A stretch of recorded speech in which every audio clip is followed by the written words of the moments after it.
Alors mon nom c'est Jean-François Mathieu et mon instrument c'est la guitare.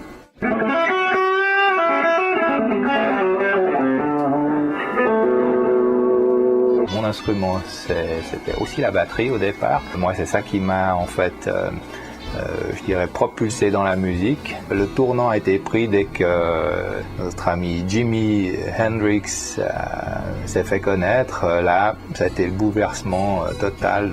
Je crois que définitivement, j'ai opté à ce moment-là pour la guitare électrique.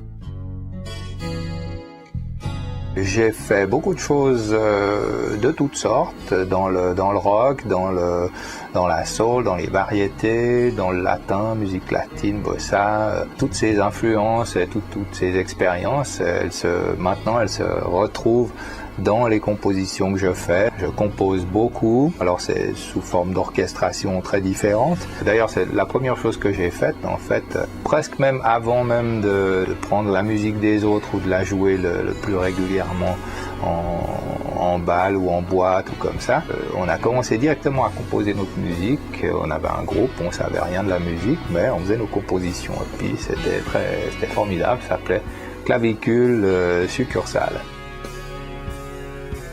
Mais pour moi, la vraie révélation, disons, des gens qui composent, c'était ça, Jack Bruce, Hendrix, ensuite des gens comme John McLaughlin avec le Mahavishnu Orchestra, des gens comme Frank Zappa. C'est ce que j'aime, c'est je dirais, l'énergie du rock dans des compositions assez développées, assez élaborées. D'ailleurs, si on écoute ce que j'ai fait dernièrement, soit dans le disque acoustique qui s'appelle donc Voyage dans un cœur brûlant, guitare acoustique, soit dans Un guitarissable, qui est alors beaucoup plus délirant.